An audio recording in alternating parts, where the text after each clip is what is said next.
Greetings, nerds, from Podcast Land, and welcome to Reroll Podcast, podcast by gamers for gamers.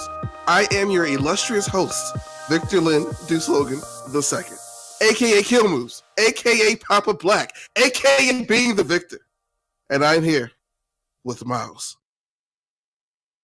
McDareth. I'm muted. So I'm Miles, your second host, Miles the Bill Clark, and aka McDareth, aka Milo427, aka Zachlin, aka Xemnas, aka okay, I have too many names. All right, thank you. What's up? And Michael Winder. Hi, I'm me. What name? Mazrick, Kragnart. Wait, hold on. You gotta drop the whole government, all of it. Let's go. The whole government. I have a lot of. You ever make a man use a slave name, Mouse? Okay, wait, hold on. What's? Come on, we did it. Drop it. What's up? What you got to hide, Michael? That's what people to know. No. I'm just sitting here trying to have a good time, like everyone else. Yeah. I'm just being me, I'm just being me. What name, Can't even drop the government. Moving on. We have another guest, another person here. His name is Jeff Liu. Hi. Yeah, that's Jeff. What's going on, Jeff? All right. They call me Fuba, and that's literally it. The list is over. Wait, who's they? Who's the they that call you Fuba? It's literally everyone else. Everyone. Anyway, it's been some time. Not too long, but not too short since the last podcast. But mostly long. That's the definition of some time. Yeah, it was December. That's fine. Yeah, that's not that bad, actually. Compared to the past, it's not that bad. Yeah, we're doing good. This is actually the best turnout or best turnaround we've had. Yeah, this is the best turnout. No one's here yet. Perfect. No one can judge us for all of our failures. Oh my god. No, this is the internet. We get judged retroactively. Ah, fuck. Quite accordingly. Oh, I forgot we're allowed to cuss on this podcast. Wait, not too much to get I'm kidding. I don't care. Make your bucks. But guys, gentlemen, things have happened in the video game world. And when things happen, it is our job to talk about said things. And also reconvene and talk about the games we played. So, Michael, what games have you been playing? Let's see here. Yeah, I've been playing, let's see. Well, we just got off of Risk of Rain 2. That was a lot of fun, but that was just today, so yeah, that game's dope. I'm not going to count that. Age of Empires 2, they've had a lot of, there's been a big, tournament that just came through. That was a lot of fun. I'm still watching through that. Actually, a game that recently came off of early access was Staxel. Staxel? What is that? Yeah, well, you might have gotten it some months back, actually, from the Humble Bundle, the Humble Monthly Bundle. I probably do own it. And it's sort of like, Stardew Valley 3D sort of voxel-based game. And it's really kind of interesting. There's actually a lot that goes into it, because more to do with building than it does with farm, even though you do have a farm. Just constantly being thrown at here, build this house, here build this, and there's a lot to it, and it's sort of interesting because with it just coming off of early access, smaller indie game, there's a lot of depth to it, but because it's not there's not a whole lot of people talking about it, so okay, it's kind of interesting working your way through it. I'll look into that. Yeah. Also multiplayer, so Oh, it is? Cha-ching, baby. Yeah. Man. Okay, yeah, I'm looking at a picture of it right now. Okay, yeah, I thought it was a Minecraft ripoff, so I didn't want to spend time on it. Yeah, I thought so too, but then they're like, the game released, and I'm like, really? Games like these release? I thought that they just stayed on early access for eternity, but hey, released faster than Cube World. Hey, we don't talk about that heresy. Took my money in red. You can still play the game, so I don't want to hear. No, you can't buy it anymore. They took that off the market. But you can still play. Can you still play it? Should be able to still play it. I was gonna say because I believe you can host it locally. If it makes you feel any better, I think I'm looking at the Twitter right now. I think the last update was January of this year. Okay. What did he say? No, that's not wasn't that hopeful one. because no, it's not hopeful at all because it's that it doesn't sound that long away, but that was still 3 months ago. Yeah, but And you then realize before by that- this and- guy's time, before that was 2017. Yep. That's recent by his standards. Oh, wow. It'd be Yeah. more, So it'd be more bizarre if you actually saw like if he actually posted his gameplay and it was just like complete and utter like it's actually like well built and updated, but he just doesn't want to share with everyone else. Yeah. And I think that's sort of how it's going because he's effectively just been developmental building it forever. Mm-hmm. And if he only knew about Steam Early Access back then, Jesus, he'd just be printing money. Huge world. Man, now that I'm thinking of things Miles have gotten. Miles, you tried Dota Auto Chess, right? How do you like that? Yeah, I've been playing that. It's fun because I just like Dota. So it's like, Yeah, I know it's cool to see the characters in another environment too. yeah, it's Dota, so it's like, oh yeah, I'll give this a shot. It's like, oh wow, this is actually a lot of fun because it's strategy Dog, I was stuff. hooked. I was hooked for a solid week and I kind of fell off. I remember I think I won once with it, and then I was just sort of done. I was like, yeah, I won with with a Your full team demon was build. ridiculous. I ran a full demon build and I got all the demon hunters, Yeah. so I didn't have to worry about anything. Man, I think I won once using like tech stuff. I forget what I used, but I won a couple of times. Well, it was a ton of fun. The matches can be a little bit on the longer side, but that's just And about as long as a Dota game, so for me, it's like, oh, this is Exactly. fun. And they're like way more casual, so you can kind of be like doing something else. I mean, the thing is, like, the second you lose, it's like the battle royale thing, where the second you lose, you can just like drop out. Yeah, definitely. Man. So like, it's easy to just play if like, oh, let's get another game going. Mm-hmm. Do you find that like the RNG can be a little bit unfair at times? In that game? Kind of, but at the same time, what you're supposed to do is like, you're supposed to go for something, but then like pivot based on what you get. Mm-hmm. So like, you can't really be playing just like, I'm going to build this one specific thing, because you never get the unit. You just can't do You it. can't be hard focused on it. And like, you have to also build around what other people are doing as well. So like, Yeah. because there's a limited pool of heroes, right? Or what do they call them? Dota champions? Heroes. Heroes. No, besmirch the name of. I'm kidding. But yeah, it's heroes. Yeah, you just get a couple legends and you put them out on the field. And... Hey, I at least had to say legends. All right. Jesus.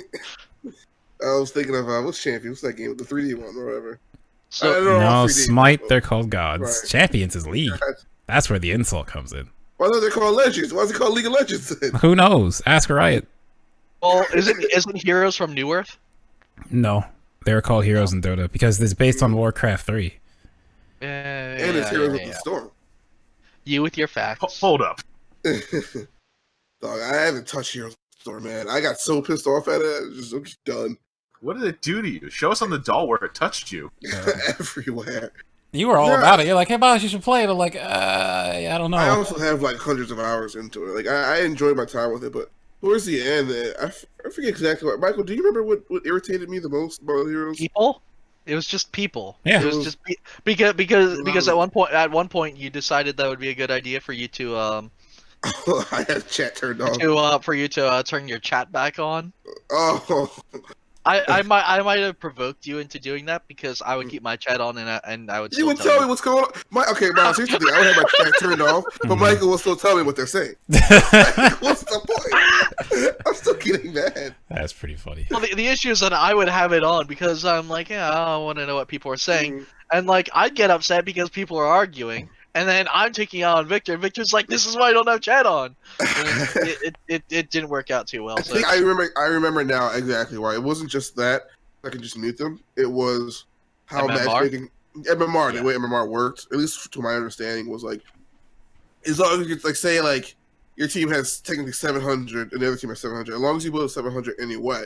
So like Michael and I could both be at 300 while the other two people are like 75, and like 20.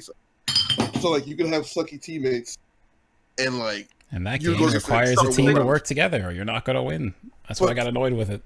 yeah, which I like and I don't like because you play online, so no one's gonna want to work together. Yeah, you but- play with friends is great. You play alone, I think it's super. Like, I like the idea of heroes. How they Yeah. execute it, I did not like. Yeah, But there's objectives you obviously have to go to, and people ignore them. I was gonna say it's kind of like how Blizzard handles things like Overwatch, where it's way too team independent, which causes people to have excessive reliance over teammates all cooperating each other. Which means if one person messes up, you get even more focused, fired anger from all of your other teammates. Exactly. It's like we need a tank, and you're our one Reinhardt, and you're like fucking up. Like now we don't have a Reinhardt. As I say, it's like by focusing more on team play, you make everyone more toxic somehow. Yeah. Mm-hmm. It's like more cooperation equals more anger.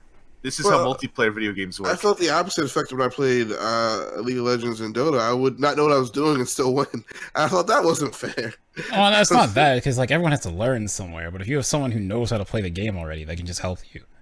Yeah. But in Heroes, that doesn't exist. I was gonna say also really like carry in Heroes. Like one of the analogies I heard that was the best is like the other MOBAs, you're as good as your strongest player. But in Heroes, you're as good as your weakest player. That's a good point. Yeah. Mm-hmm. Like unless you do like, there's sometimes Mike when I would just do a 2-man build where we know certain combos I could just decimate or dominate or whatever, and we would do that. But when we didn't do that, it was always an uphill battle. And like, if we didn't do one of our combos, it was like fighting. And it was awful. But that's why I got to stop playing that game, man. You wanna learn some Dota? Dog. Maybe. Yeah. Oh no. I was ready to do it before, and no one wanted to play. I'm down. I started playing it. It's been ages, but I don't know what you're talking about, Victor, because I went on and I played auto chess with you, and we would play auto chess like once. I even re-downloaded the game. Is it still downloaded? I still don't have think it it is. too. Well, okay. Another issue I have is that I think Miles, you might be feeling this a little bit too, is missing out on a lot of games that have been released lately. Yeah. It's like that's what I've been playing. That's why I haven't been online on here because I've been playing PlayStation games. Like I've been playing Devil May Cry 5, which is awesome. It's like I totally get what people hated DMC that remaster. I totally understand now. I didn't get it at first. I was like, why are people being assholes? But the gameplay of Devil May Cry is so good compared to that remake. It's solid. It's a good game. I recommend it to anyone who likes character action stuff. Still. Oh yeah, we'll get it. Oh yeah, are who here's hyped for what is it? Persona 5 Royale. Was that gonna be again? That's like the it's remake. It's like Persona 4 Golden. Yeah, that's the sort of remake. I thought it was more like the remaster of Persona 3 because they had a female character, right? I mean, yeah, it's like that, but it's the way I always equate it to Golden because it's just what I know. Yeah, it's the same thing, though. Well, because they did the same thing with 3 and 4, and now 5 is Royale. I'm almost afraid to beat the game. They had a new girl. They added more things. Because I'm like, I mean, honestly, I'm way too far behind on it. So yeah, I'm planning on spending the money, having both of the games, and then beat one of them. Yeah, I'm like 6%, 3% for Persona 5, and like that's not a lot, but in Persona terms, that's still like 12 hours. Yeah, you know what I mean. And I don't know if I want to like start that over again. You know, so I don't. You know. When I played Golden, that was the first time I played Persona 4. And I beat that. My PlayStation Vita, that's now a giant paperweight. Thanks, Sony. Dog, that Vita was only good for Persona. It was a Persona 4 machine. Yeah, it was Persona 4 machine. I was gonna say, yeah. I mean, you can hack it and get emulators on it, but that's as best you're gonna get out of it. Probably what I have to do, because if I do that, I can at least play like PSO on it. So when I'm on the go, I can play PSO. Cool. So that'd be fine. But like, I got again. You always tinker with it, like I did back in high school. I might have to set that up. Remember your PS Go, your PSP Go? Yeah, like I got again. PSP Go is okay. I'll get this. Get Victor Mole one. We can keep playing Monster Hunter, and then hey, Birth by Sleep comes out. UMD only. Oh, okay. Yeah, I remember I sold my PSP because the R button stuck, and I never got a new one. I just remember you guys, like all of you and everyone else, was just handing me their PSPs, so I just put custom firmware on and just hacked the crap out of all of them. Do the thing. I just went and hacked everyone's PSPs. I put whatever games they wanted. I think I put Kingdom Hearts and Monster Hunter, like was third on it. Yeah, Portal the third. Third Portal. Yeah. We managed to find like a just translated enough version of Monster Hunter Portable third. And Victor and I that's back when like Monster Hunter didn't play online natively. We had to do that ad hoc party on the PS3. I came over my house and downloaded ad hoc party in Japanese, and we went to channel 11 and we're playing with people. Yeah, we found English speakers. They're like, yeah, you know. trying to play this game online. Man, those are the days.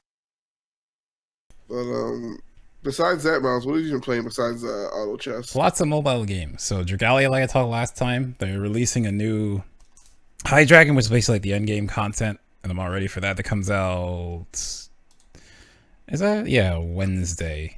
I think Tuesday night. I don't know how you do that, man. I don't know how you do that. Those games. I mean, I started getting into gacha games recently, mostly because I needed something to occupy my time if I'm helping out and there's nothing to do. Yeah. One of my favorite gacha games got closed down. What was it? Fallen Princess. It was made by the same. I forget the name of the studio, but I played like their other like gacha games and stuff like that as well. Which other ones did they But make? that one was like a strategy type of game. But like, if you want, you can still go and get the Japanese version. But you know, it's not the same, and you don't know what they're saying. Yeah, like Dragalia is nice because like not only is like there's just all full English version, but like even not story stuff, but everything it's in English text and they speak English. Because like the other one I started playing recently, as a friend recommended me, is Grand Blue Fantasy. It's by the same people who made Dragalia, but that game is like where Dragalia has some grinding, Grand Blue is like you're grinding a lot. But I also like having a game where I can do that in, because then I can just pop on a stream or something, open the game, and just kill some time. Yeah.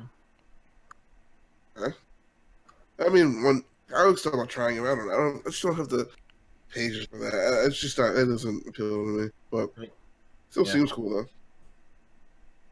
But yeah, that like Smash is normal. I gotta finish Kingdom Hearts. Oh, I started doing singing streams because I like singing. Cool. So it's like that's the way to get better at singing, because I know you always like your voice and everything, but you gotta practice. Yeah, I gotta practice. So like one thing I was doing stuff with drummer is like I don't push out enough air, so when I sing, it's very much like the choir style, no matter what the song is. Well, like your diaphragm and whatnot. Yeah. So like when I'm doing that, I've noticed it, and I've been trying to like work on that. Even when I'm like singing when I'm driving somewhere. Yeah, that's good, because a lot of people like can sing and have been gifted with that, but not a lot of people can be vocalists, and that's cool. You're like actually practicing your talents. That's quite admirable. Yeah. So Jeff. Oh yes. What have you been up to? Well, recently, and I've discussed this with you guys, I got a Wii U because, well, I figured I might try my hand at cracking it and putting custom firmware on it, because that's what I like to do with my consoles. I've succeeded like 85% of the way there. I've got custom firmware on it. I've installed Haxchi, which lets me play whatever Wii U games and other homebrew. But I am diddling around with trying to get it to run GameCube games and Wii titles. That's my bit that I'm still kind of working on. I can do SNES, and I put Super Mario RPG as a test run, and it worked wonderfully, actually. And I can even play, like, I think I was testing it out with Pikmin 3, if I recall. And everything works fine. I just need to figure out how to get my GameCube stuff set up. So I've been emptying out hard drives so I can get a hard drive to stick to the back of that, so I can, store all my friggin' games. It's really interesting when you like have to transfer files, and it's like estimated time 16 hours. Wow, yeah, it's crazy. Oh my god, it was. I still have a lot more to do. Yeah. I said it before. I'm like copying files over. Some of them got corrupted after like get a great copier, and my system locale is Japanese, so the fucking third-party copy software is all in moon runes, and I can't read any of it. Wow! I have to do a reboot, finish a transfer, and set everything back to normal, and then I can start possibly recovering parts of data so that I can eventually empty this hard drive out. It is amazingly long and amazingly silly. Yeah. But I mean, aside from that, I've been playing a gacha game. It's different than Grand Summoners. Mostly because they were doing a crossover promo that I liked. Yeah, with I was like, Reincarnated as a Slime, right? Yeah, Slime Tensei. And I was like, hey, I'll give it a shot. And the thing is it also happened to be happening at the same time as their 1-year anniversary event. So they just kept chucking free shit at me the whole time I was playing, that they gave me so much free shit. I beat like the main like mini campaign that they had. And I'm like, you know what? I've invested enough time in you. I'll just keep playing. And I've been doing it since. It's reasonably well in terms of like the stuff that they give you. But I do know with the way that the currency ends up working, it's starting to run dry, and I know that's the part where they want me to spend more money on it. That's how Mhm. gotcha games work. They'll get you up to a certain point, but after that, you got to pay up. Good thing though is I got lucky and I have some high tier units, so like literally some of the top tier units currently out. So that's quite nice. That'll carry me for a bit until eventually power creep settles in again. Look, I can believe as much as I want, but you know what people like when you're a game developer? Making more money. Oh yeah. But I mean, aside from that PC, we played Risk of Rain. I mean, I've been playing that with a few other groups. I'm still playing Vermintide on occasion, actually, Vermintide 2, mostly because they have an expansion announced going, and that kind of brings back some interest. And also, it's a freaking expansion, not DLC. And that makes me excited for someone actually calling a content update an expansion. It's been too long. It is way too long. I mean, aside from that, it's just my usual stuff. Although I am still playing Hearthstone because I don't know. I am a terrible human being, and I've been playing Bomb Warrior because they gave me my packs gave me the Bomb Legendary. So I'm like, well, I guess I'm playing Bomb Warrior. Oh my god. Yep, I am literally causing a problem. I mean, I guess like Hearthstone's like it's good. The problem is the main problem is its monetization. It's means awful. that if you're a new player, screw yourself. Yep. Yeah. That's my problem with Hearthstone. It's like, unless I'm constantly keeping money in this, I can't keep up. So it's like, you know what? I'm just gonna stop. Yeah, that's The game I wanted to play was Artifact, which came out and then flopped. But Valve recently said like, hey, we're not giving up on it. We're gonna keep it going. So I'm excited for that. You hope. I was about to say Valve's got enough money that they can float a lot of projects. That they can just be like, no, we want this to work, so we're gonna invest until it's worth something. That said, though, could Valve? Down. Here's the question: do you think Valve will be able to keep up when there's that many competitors also trying to steal a slice of the distribution pie? Oh yeah, we'll get into that. Man. Speaking of pie, Miles, whenever I play Smash Online, I don't feel like eating pie because I get mad. What? Like, there's just too much like. Okay, where is this? Where is this going? No, I just want to complain about Ignore the Smash transition. You're supposed to ignore the I just transition wanna, at this point. No, I just want to. Okay, I get that, but why pie? I don't know. I don't know how much. Are Speaking you of keeping up, when I play online, sometimes I just have issues and I can't keep up because I get upset. Like you can spend that time always. Like, you know what? Pie. That's where I'll go. You flaky, crusted fuck. No, I just like, Smash a slice. I just hate when a match is lagging and you lose to a gimmick and you're just like, what the fuck? Yeah. Like, Smash Brothers, man. I love the game so much, but I hate the game so much at the same time. You just gotta play more. No, it's not from being bad or lose. It's a stupid internet connection they have. I know. You play Victor, more, it's so you okay. play better you can people. just get good. Or you come over here. We do what we did last time. That was fun. It was alright. It was fun. What did you do? Jerry rig a router to his forehead? How's this working? No, we played like co-op and that was fun. We played online together. So like we were just running at kids with Team Attack off. And it's like, Yeah, I know. I can never play Smash Bros. Competitively. Much as I love the game, I can't do it. There's no, I can't. You could. I don't respect the game enough to do that. There's so many shenanigans. I mean, they're like half of them are only shenanigans because you don't know how to deal with them. The second you do, then that goes away. No, like okay, give me an example. I don't want to get into it. I don't want to get Let's into what? it. Like real fast. What example? Come on, you can't do this and like let's move on now. I don't like it when Miles does the thing and then I die and I don't know what happened. It's not that. It's just the way the game works bothers me. So like, I like Incineroar, but his recovery's awful. But then if I play CK Roar, my recovery's God tier. Things like that. I know that's just a game, and I can't be mad about that. But it's like. But you can still recover as Incineroar. It's just like you have to be more careful because of how it is. No, and I know I get that, but that still bothers me. But that's like any fighting characters game that can though. fly. That's like any fighting game. It's like okay, let's use Mortal Kombat 11. I don't like projectiles, but I want to play Jackie Briggs. But she's got no way to get in besides like I just gotta walk at you now. So if I want to deal with this, I could just pick Scorpion and just teleport behind you. So now your projectiles you have to think because I can always just get behind you in a second. No, I see what you're saying, and I understand that. But Smash Brothers has way more crazier things going on, and that's why it's good. That's what people like about Smash Brothers. But like, that's what also bothers me about Smash Brothers. There's so much just like random stuff. I love it though, but yeah, I can't play competitively. I definitely can't. I know once you get past a certain level, like things. There are sometimes I'll say like, why does this person do this? And sometimes it does seem random, but like a lot of stuff you can kind of just get used to or like anticipate, kind of. I get it. Yeah. We're never gonna agree on this. I feel like you just need to come over here and play more, and then once you get used to it, you'll be fine. Nah, yeah. I don't need to get used to It's only 5 minutes. You can drive over right now. Oh god. No, just hear the sound of the door closing. You hear the car start off in the distance.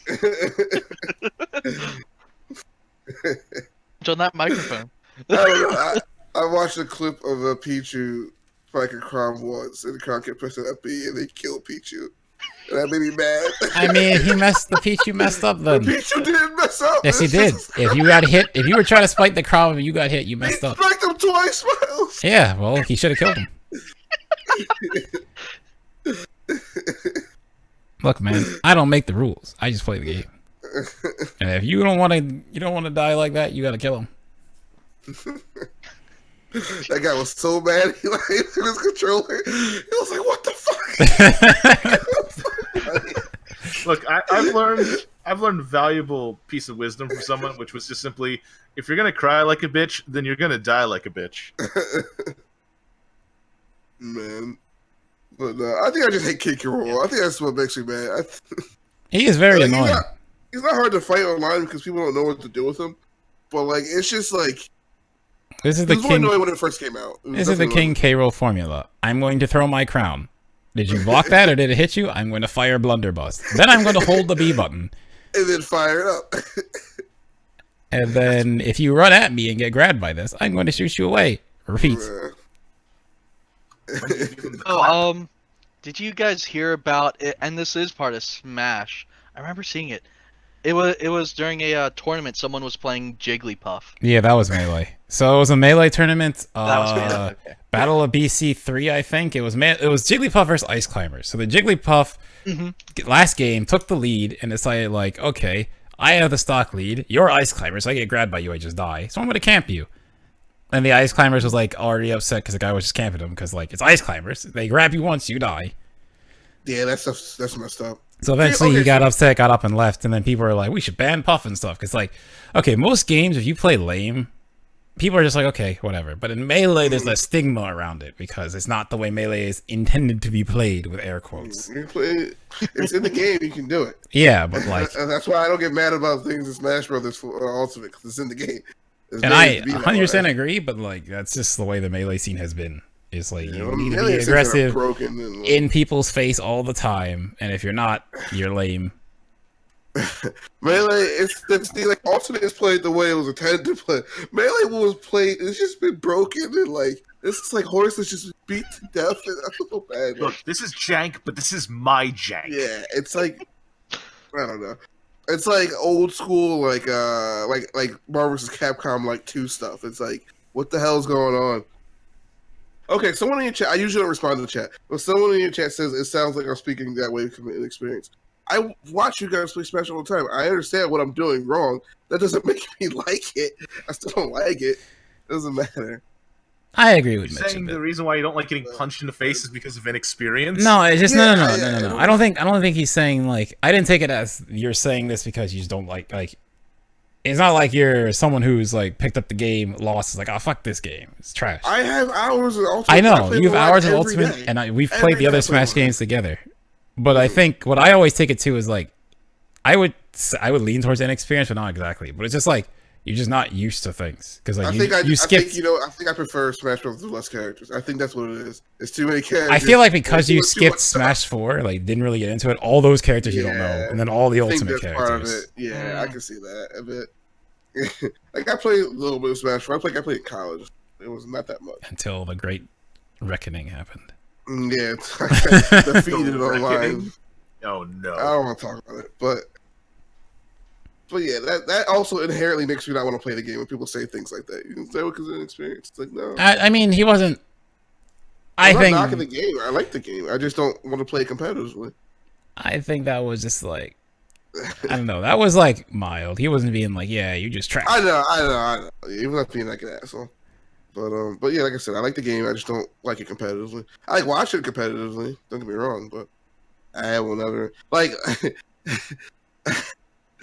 What did it for? Was like I got my ass beat by a young Link online. I was like, dog, I don't even know what to do against this guy. Like, it was ridiculous. Guys, chat's making us realize that we acknowledge their existence. It's kind of getting meta here. No, yeah. What? There's a chat? Who's chatting? Who's talking? I don't hear anyone. It's a or amalgam hive mind that just ejects letters at us every now and then. Look, you're gonna break the system. Oh, thank anyway, goodness. I thought that was- on to docket number 1 before the system. To be fair, the only fighting game I ever really enjoyed online was Injustice. Injustice. And that game was super cheap. Are you gonna get MK11? Yeah, I'm gonna get it. I can't say fatalities. So I'm still What console? Probably PS4. I mean, Okay. I know it's on Switch, but PS4's gonna look better. I mean, Yeah, I'm debating getting it.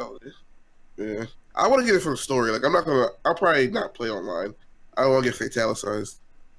But definitely want to play the story and like all the side stuff. But all right, guys, I think it's time to move on from our personal experiences to All right, see you guys next week. And to the question of the week. I wish we had question of the week music. Wasn't that the instance, right? I think so. yeah, well, they had a lot of production. They had a lot of production with theirs. I just remember I used to watch the instance and Rarcast a lot, and Outlandish. Those are like my 3 WoW podcasts. Yeah, I think I stopped watching that after Randy left. Watching, I never watched it. Okay, wait, Stop actually, complaining. I would take a step backward. Miles, I think I understand my issue with Smash Bros. Ultimate now. Mhm. I think there's a lot of pub stomper stuff in the game I have to deal with that, but it just annoys me because I'm still kind of new with it. Yeah, And I can don't see like, that. I just don't feel like dealing with it. And Yeah. that's why I don't like playing Smash competitively. There's a lot of pub stomper stuff. Well, once you get to the actual competitive level, a lot of that stuff just stops working. But yeah, I but see what don't you're wanna saying. get- I don't want to get past that. I agree with Like, that. there's not, it's like in Melee, there's not, you don't have to deal with pub stuff. I mean, unless I mean, it's, you like, do. higher tier. The second, like, here's the thing with like Melee. It's like you play someone who just doesn't, they're just like okay with Melee. You just okay, so you play someone who actually knows how to do Melee. It's not a pub stomp. You're just not playing the game. You're not playing the game. Yeah, exactly. Like But I'm saying, like, my college friend Patrick, I remember him. They had the thing where they would set up 2 projectors in the media center, and they would put Brawl on one and Melee on the other, and we would just play. And he was over there playing Melee, and like he was 1v3ing people and winning. Like, That's crazy. like he just played it seriously. You know what happened to me last night? I got posted out by this stupid freaking Lucas. He like PK frees me off the stage. Yeah, I was at, like, yeah. 12%. PK Freeze is so annoying. PK Freeze is so And annoying. like, and the worst part is that you go kind of slowly. Yeah, you just slowly fall to your death. And it's just like, well, I watched someone die to that today online. They were freaking out. I was just imagining it just goes grayscale, and you just hear in the background, "Who can say where the road Dog, goes?" I think Smash Brothers Ultimate has the most salt of any fighting game. People get so salty because it's so much pub stop and stuff. But it's a good game. Yeah, I like it, but we should stop complaining about a game I like. All right. you complain because you care. It's fine. Exactly. Like, I'm still gonna go play it later today. I'm gonna play a couple matches. You gonna play online? You wanna host Not it? with you. What? Maybe. I like him. Cineworth's my favorite character. I've come to terms with that. Like, it's my favorite character. I like how I'm complaining about pub stop and stuff, and I can grab someone and Oh, yeah, you can just kill him. over Twitch. You can just kill him. You got the strongest back throw in the game. Yeah, let me stop complaining. I also play as Nest too, so I should stop. Mm. All right. Question: what was these? I want to do question 2. Since we own too many games, do you use the Steam categories feature? If so, what are your categories? I don't. Do not use it. Yeah, me neither. I just have normal and favorites. That's it. Yeah, same here. Well, look, you have How to do you understand. sift through all of your games? They're alphabetical. I just scroll. I know Jeff's got it because he owns all of them. Okay, Jeff No, got like every single Humble bundle. There's like some random game I could No, name. I Just don't. like, oh yeah, I got that, man. You want a code? Yes, you do, motherfucker. I have 1,798. That's a lot of games. I only pretty much just do the monthly now. I don't even get a lot of the other bundles. I do the anymore. monthly as well. But Like, sometimes I forget to mostly- download them, or at least like, put them on I account. mostly stopped here after like around the 1,500, maybe past the 1,000 mark. I was like, I gotta stop buying bundles. I'm not even playing half of these games anymore. I used to pick a bundle based on. Let's back that up. After I purchased 1,000 games, I gotta stop buying games. Oh my god. Well, they were all bundles, so it's not like I'm buying like AAA titles. There'd be like 4 or 5 games for like $3. Yeah. So it's not like I'm fucking going out buying 80 Call of Duties and shoving them into my library. Now, I have a question. Now, do you think that Steam sales are no longer as like lucrative? Like they're not like as cool as they used to be because I feel like the I biggest have a problem game I want now. Well, yeah. See, here's the thing with Steam. I can sales. only buy Witcher 3 so many times. You know what I mean? Like, Well, the thing about Steam sales, one, everyone's libraries get saturated because there's a bunch of other sites that now offer games on Steam for pretty cheap as well. yeah, And bundles pretty much help pad your library. But the other thing too is that Steam sales aren't as strong anymore because they got rid of flash sales. So you didn't get those like, oh, today only. This game's 80, 90% Wait, flash sales are off. gone? When did that happen? Like years now, dude. Where am I? Probably not on Steam. That would be No, it. But the wait. bad part about it would be is that because of that, sales are persistent. So when a Steam sale begins, all games are set at the same sale price for the duration of the whole sale. They don't get any cheaper. Mm-hmm. Because of that, they tend to average on the lower side when it comes to discounts. So a game that might be, it might go down to 75% on a day, now only stays at 50%. Oh. Like, oh, today only, say you could have gotten Terraria back in the day for like $250 because they would have flash sales like 75% off. Now it usually goes for half off. We'll still get special offers though. Sometimes we'll get something really cheap. Every now and then you'll still get them like, oh, they'll do a publisher weekend or something. Yeah, it'll be like Yeah. a publisher weekend or something. Yeah, Well, they something also like that. have regular like weekend and then week sales. Yeah, Yeah. they'll do that every now and then. Then I think it's just the way that they kind of do it. There should be probably a spring sale coming up in a few weeks. Maybe. I'm Yeah, not sure. definitely. By the way, I just wanna state I know that Jeff tried to defend himself, say that he doesn't own every game, but he currently owns more games than the three of us combined. Look, And if we subtract all of the games that we own, he still has over 1,000. Jesus Christ. Okay. I thought I had a lot. I have 181 games. I thought I had a it lot. makes you feel any better. That's why I use categories. Yeah. I have some wonderful things. Your standard ones like co-op or casual or board game or struggle to move. Well, I was going to say, to be fair, you don't have other consoles, but you still do have other consoles. I don't keep it track. I mean, I have a Switch now, but I didn't for the longest time. And I only have like Smash and a handful of other games on it. And I said before that Wii U. Let me put it this way: less than a week ago, I bought a Wii U. What year is it? Oh my god. Okay, all right. Listen, since we're talking about buying things, I Yeah. used to have the console of the nine, which was a tight knit group of friends Okay. that were made up of 3 or 4 people. And I don't know why why you're saying used to. I'm still here. Wait. you're still here. There were 3 or 4 people on the console of 9, right? Yeah. And they would advise me on what games to buy. The console still exists, but I have a job now, so I kind of haven't had to like talk to them. Yeah, But- we're on hiatus since You're on hiatus now that Yeah. now that I actually have a job. But Mhm. we should reconvene the council because I have a question, and I guess I'm putting Michael and Michael's already on it. I'm putting Hey, Jeff what's up? and Miles on there temporarily. I say, I've never heard of Congratulations, this guys. Miles, I'm sorry, I love you, bro. You can't be on the council. thing. What?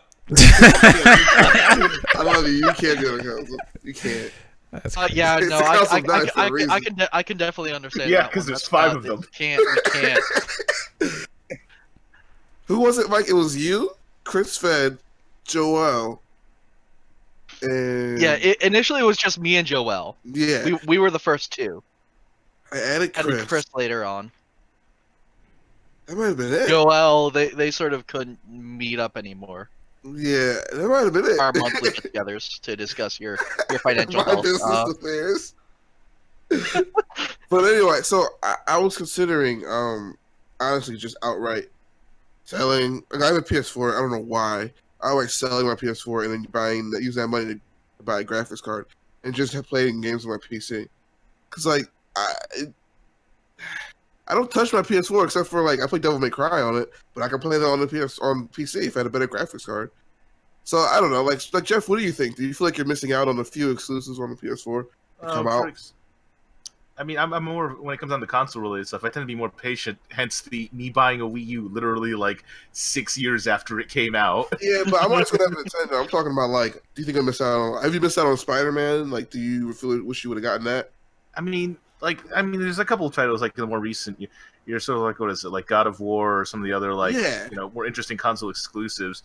And yeah, while I do feel like I sort of miss out, I also look at my standard huge library of like Steam games and a few other like sides, and I think it's really more makes up for it, right? I was gonna say like the thing I enjoy about PC is that it has high accessibility because you have a lot of different platform options within your own choosing. Because I can play a lot of the ports that do come out.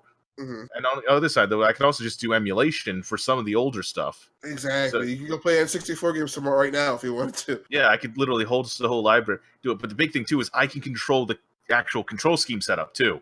Yeah. Like, I could play N64 games with an Xbox controller and, still control it and configure. Because PC has a huge level of customization. But the big thing is that yes, I'm never going to really be able to play, the most hottest and latest titles. In fact, I'm still indirectly missing out on Bloodborne. I've been kind of meaning to get into that since I've played most of the other Souls games, and Bloodborne's really good. Yeah, I've heard good things, and I've also just been, but I'm slightly making up for it by playing FromSoft's latest game, although I've only played a little of it so far. Yeah, Sekiro is interesting, and there's a lot of controversy going on over it, but. It is what it is. Yeah, we might get onto that a bit later. Actually, yeah. Like I was holding on PS4 because I wanted to play. First, I wanted to play Kingdom Hearts, but now I've beaten that, and I want to play Persona 5. But Persona, it's going to the Switch, and I think it'll be a better Switch game than the PS4 game and PS5 or PS4 game. You get the portability to go with it, exactly, which really makes it kind of nice. That's why I played the Vita one so much because I played it on trips and on the train and stuff. Yeah, I mean that would be the thing too. But yeah, that is the kind of thing about a console. The console is also that because with a PC you can go say you have your computer, but maybe you have a laptop or something, and you can still play a few games through there, and it kind of carries with you. With PS4, you don't really do that. You don't go to like over your friend's house and then play on their PS4 with your games. That doesn't really work as well. With console, you're kind of limited to one space. And not saying that console's like particularly bad. A lot of times the space can be a bit more comfy. Some people don't really like sitting on a desk, for instance, and want to like lean back on a couch and just. That's also a thing. Like I don't like games on my desk and stuff. Like casual couch gaming is there is a certain je ne sais quoi to it that gives you that kind of. I'm in a comfortable spot right now. So, I'm not going to hate on console gaming. It's got its own, certain attributes. Like local multiplayer seems to work a bit better on console gaming for the whole, because a lot more titles tend to, lean towards that in console, though, admittedly, you don't really see as much direct local games multiplayer. And if you do, you can just play on your Nintendo more than likely. But you also, let's be honest, you can, if you really want to do that, you can get yourself a Steam Link.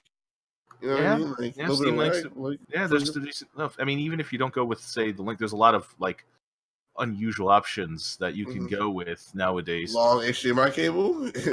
Long ass HDMI cable. Yeah, you could do that. Yeah, but hooking peripherals up will be a little bit awkward. Yeah, you're right. I can see it, but how do I control it?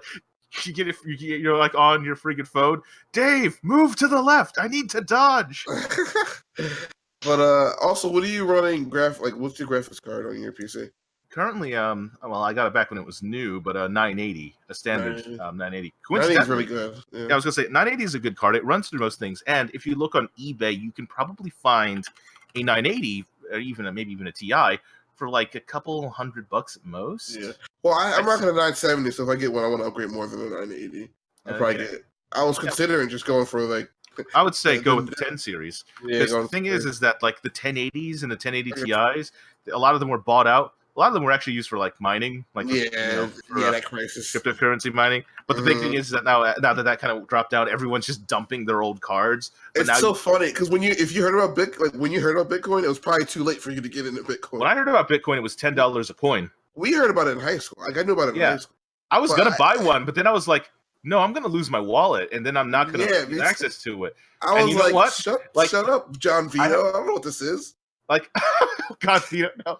But the thing that got to me about it though was not just that though, but the horror stories of people that were early adopters of Bitcoin then lost their wallet code. I'm like, well, at the same time, I'm mildly regretting not getting, because it's like worth several $100s now, even if it has fallen. Yeah. All I can think is, yeah, but then I would have just spent $10 on something that I probably wouldn't have been able to do anything, and would have lost the code, my actual wallet code, and then it would have just been like, well, that's just $10 down the drain. Yeah. What would I have done with 10 wasted dollars? You're not really going to do much for it. Mm-hmm. Also, you can only really use it for a small handful of things. So unless you want to go on the dark web and buy some illicit materials, you're probably not going to get much use out of it currently. Yes, there's a few places that cash. You don't even need to go to the dark web to buy illicit materials.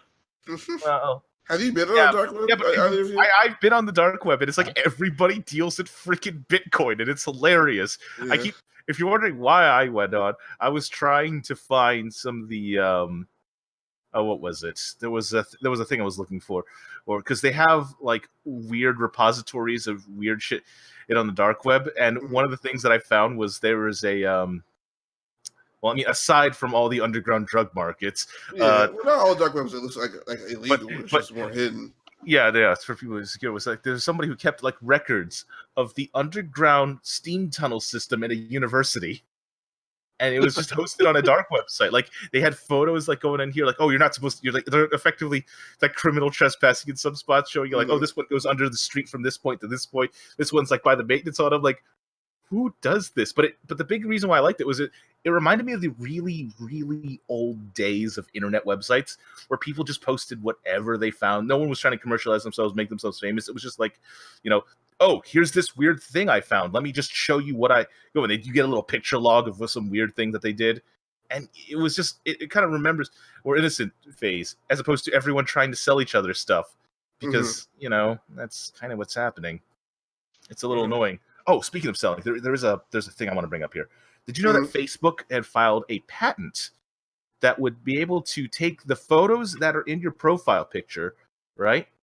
Like, the ones that you put on your profile, sell them to advertisers who would then proceed to use your photo as an advertisement for their product. Like, say you're holding a can of Coke, and you're like, having a party or something, and you're just like, you picture with your friend holding a can of Coke. Coca-Cola could buy that off of Facebook, put it onto like a digital web banner ad, and there's your face on the Coca-Cola ad without them even knowing. And it's just money in Facebook's pocket. Yeah. What? Yeah, but could you imagine if it was just like a really embarrassing photo? It's like, here you are, puking on your crush's shoes. I feel like hold the bottle of Grey Goose. There's like no way they could do that though, because like it's your image rights, so they can't really sell that. Even though Facebook has it uploaded, they can't sell your image rights to someone else. It depends on what that you It depends on how you agree in terms of service of where you upgrade or where you upload. Because I know Samsung's thing, so they have the Note series for their Galaxy phones has the S Pen, and there's a few apps that use it. Well, one of the apps that they have that lets you like share doodles online, in the terms of service, they have the right to take anything that you draw and upload on there and use it for their own uses. Mm-hmm. Seriously, they can just take whatever you're drawing and just use it for themselves. Like, you'd be surprised at how much of your information and rights get taken away because you decided to agree. Granted, if it makes you feel any better, a lot of terms of service, because of the way that they're formatted, aren't actually legally binding. Now, some of them actually are, and they're properly set up, but there's a good number of them that you can't hold people to the terms of service because it's also associated with the fact that like 90% of people don't read the terms of service. Yeah, so you can't make it like, you can use it for general common sense stuff like I can't steal your game and market it as my own because it clearly is owned to the owner. But, there's still a lot of weird gray areas that they can't really call you out on. Definitely. Or else they can make something ridiculous, like that South Park episode where they signed the iPad one and it became... To read? It became... Human centipede. Yeah, human centipede. That was stupid. All right, well, moving on to also hating companies. People are pissed off at Epic. Michael, why is everybody mad at Epic? What did they do? I thought they made Gears of War. Because they're doing it too good. No, I'm kidding. That's Because they also well, made I mean, Fortnite. to be honest, Oh, yeah. partially. Well, yeah. Yeah. Well, no one likes Epic because they've been into Steam's territory, which are kind of like because everyone's been kind of like Steam needs to do something, anything, please, anything. Yeah. People don't really like is how Epic's been going about it, which is getting a lot of either timed or it looks like in some cases permanent exclusive deals for certain games.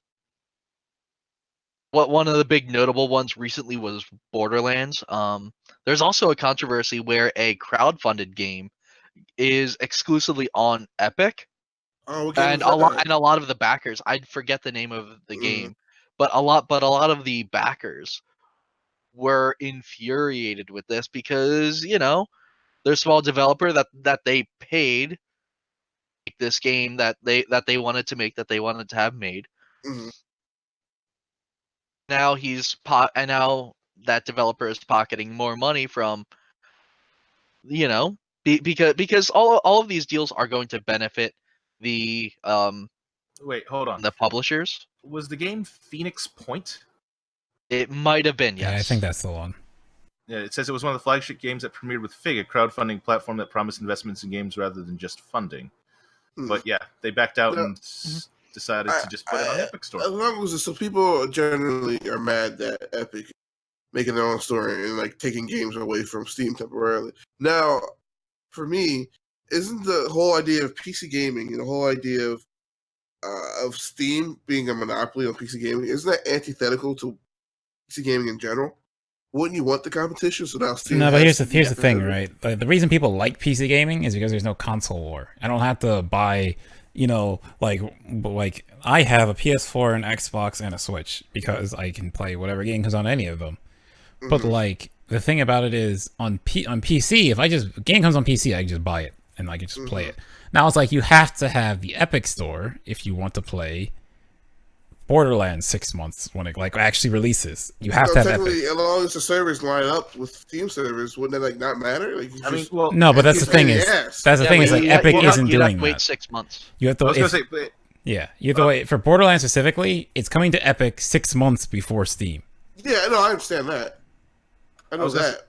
I was going to say the reason why people had controversies over Epic compared to say Steam, because having a competitor is an okay thing. That's fine. It encourages better business practices because you're competing to deliver the same product, so you get better Yeah, service. That's what I'm The saying. problem is Epic's client is Suck. significantly worse than Steam. I heard that. A Steam's, lot of issues. yeah, their clients. Yeah, they were Tencent, right? Yeah, Tencent Like made an they acquisition. don't even ask for email verification. I heard, so people can make a Steam account in your email. Yeah, that's the thing. The Epic Store has a huge lack of features. There's not much community features. You can't really get a lot of security features.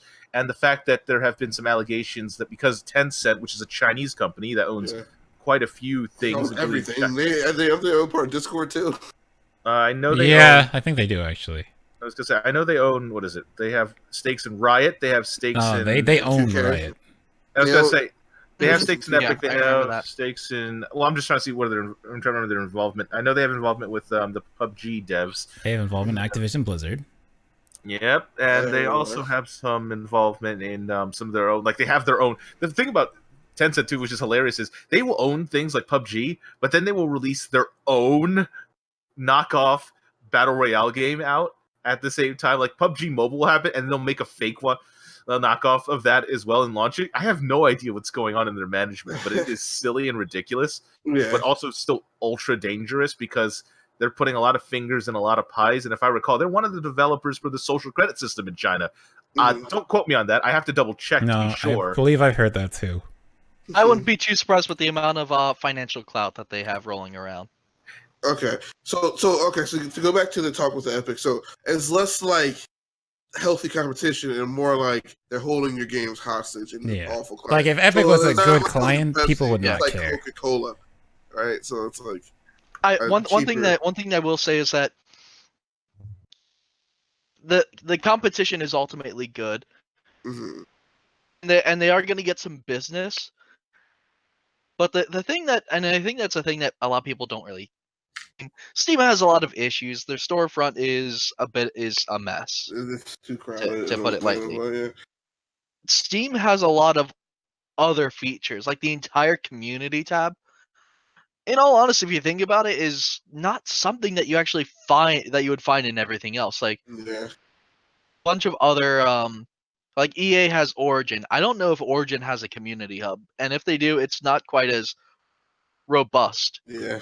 I mean, there is Steam has a full functioning built-in modding system. Mhm. Like there's a lot of in Steam itself, and in order to really combat, yeah, Epic's gonna have a lot of like early adopters and stuff like that, but they don't even have a shopping cart. They have like a whole like laundry list of Oh, things that they will it's be not even a adding to shopping the cart, yeah. system. There are enough games for there to be a shopping cart. Yeah, but It's still like a Whole- basic whole function list- if you're a yeah. storefront. Why do you not have this in No, you're right, 2019? Yeah. they're gonna be good for a couple of things, and the odd free game is nice and all. Huh.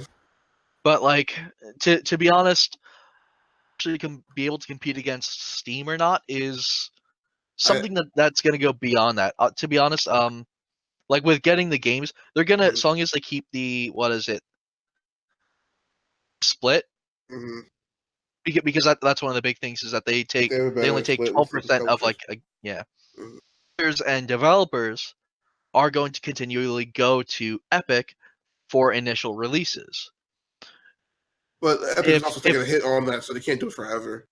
I mean, but Epic doesn't. No, they can keep doing it because they have Tencent money. Yeah, because they have Tencent money. Like this, and they also still make which games. which is why they're able to compete. Like in the first Fortnite's place. still rolling in the money. Like they Well, don't they need can't that do it, money. It's just like I don't know. supplementary. While Steam right now, Valve doesn't make any games. Well, they made Artifact. For a while, Valve didn't make games. So like Steam was the only way they were getting money.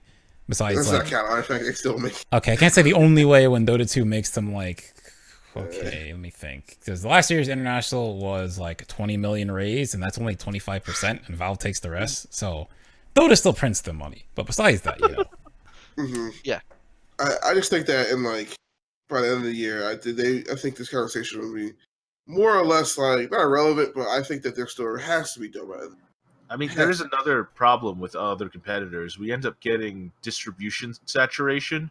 Like, look at what happened with the movie and TV digital distribution. Think how it happened to Netflix after everyone decided, I want to make my own service and provide content to people because I want the same money as them.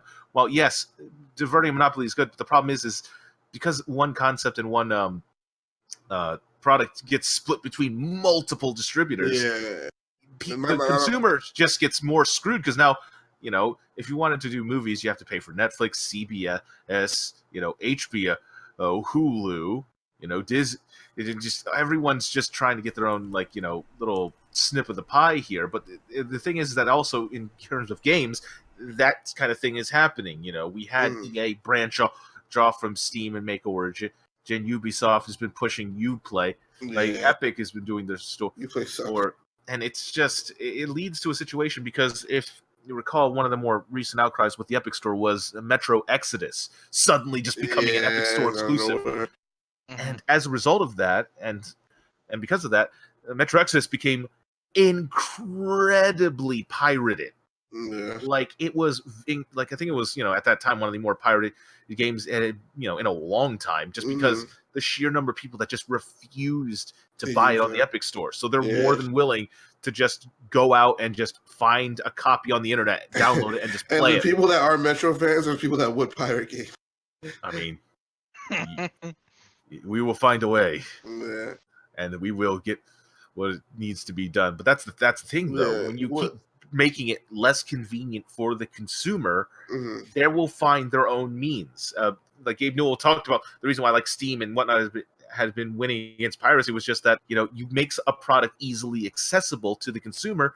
They don't think about pirating anymore. They just buy it because it's easily there. And that's why Steam was so successful for such a period of time. I have all my games in one spot. If I need to play them, they're all there where I want them. Now I have like 5 other options. So and the big thing is Steam's already kind of got that most people have large Steam libraries as an existing thing, if by sale or by just over time accumulation. So moving on to another platform as their main game platform is really difficult to do. Now, things like, say GOG, DRM-free gaming is still a future that we need to secure. Because here's the thing, even though Steam is great for what it is, one of these days those servers are going to shut down, and all of the games in your library, if they're not properly backed up or already downloaded, will be gone. Yeah. Those thousands of games in my library will just be nothing if I don't have, if there isn't a future where we can actually keep these games preserved and not there. But that's the thing about like piracy and its weird ways. It's like, if you won't want to make it convenient for the consumer, we will just move elsewhere or just outright refuse to pay you. Yeah, because we can't pay for something that we can't easily get at a reasonable, delivery method. Can't get Scott Pilgrim versus the World. Can't get that game. Yeah, that's why this 360 is sitting next to me, or you can hear it. That's why this is has to be here, because there's a lot of games on it that I just can't get anymore. Yeah. Well, I think my biggest fear right now is that hey, I got the new Borderlands, but I got it on Steam. Oh, but I got it on Epic. I think that's not going to happen. It's just like Microsoft games.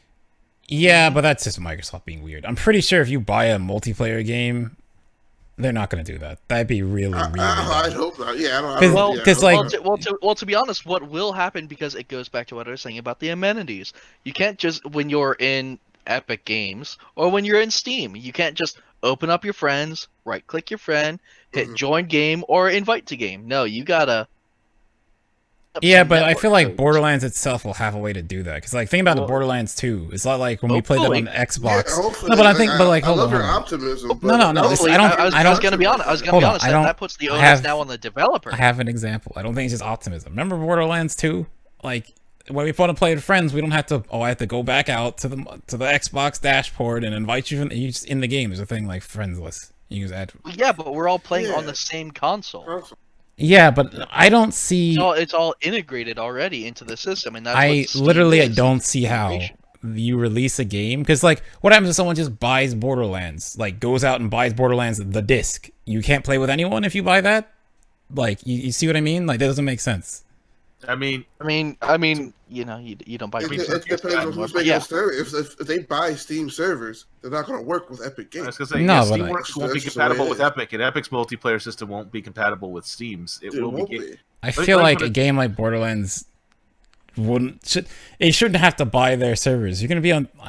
To me, this seems like a non-issue, because I feel like there's been other games that have been done this. To host their own servers, you're asking for the publisher to now buy. Because there's games like Smite, or Smite. Smite has its own servers, but you can have the Smite client, which is trash, or you can just get Smite on Steam now, and you still play the same people. I can play Smite on my Switch with someone on PC. It just launches. Smite, you make an account with them. It still launches their server. You're just launching it through Steam. That's it. Yeah. It's like playing FF14. The issue with Borderlands isn't necessarily who hosts it. It's how do you get that connection running? Because Borderlands is a game. If we assume that's going to run as the previous games have, it's going to run on one person's computer. Someone else joins into that game, and it connects with the main player being the host. Now, that's all well and good. So where the server is going to be running from, easy enough to figure out, but the harder thing is going to be how the connection works. Yeah. With all the other things like Smite has pre-built in friends. And like the network is already in there. You set up who your friends are ahead of time. It's not going to be like there's all that stuff is set up ahead of time. Steam, they're not. It's like trying to play with your friends on PlayStation and Xbox. And wait, guys, I just thought of something. What? Is this what a shift account will be for? Oh my gosh, shift accounts. Shift accounts are just for keys. I know. Shift.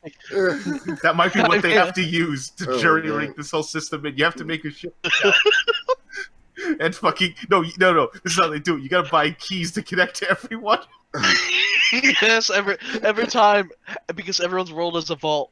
You have to buy the keys, and then every key that you get Oh my to another god! player's So game. I mean, This remember island that? just breaks the game. It just Remember- sits there in the middle of town. You can't avoid it.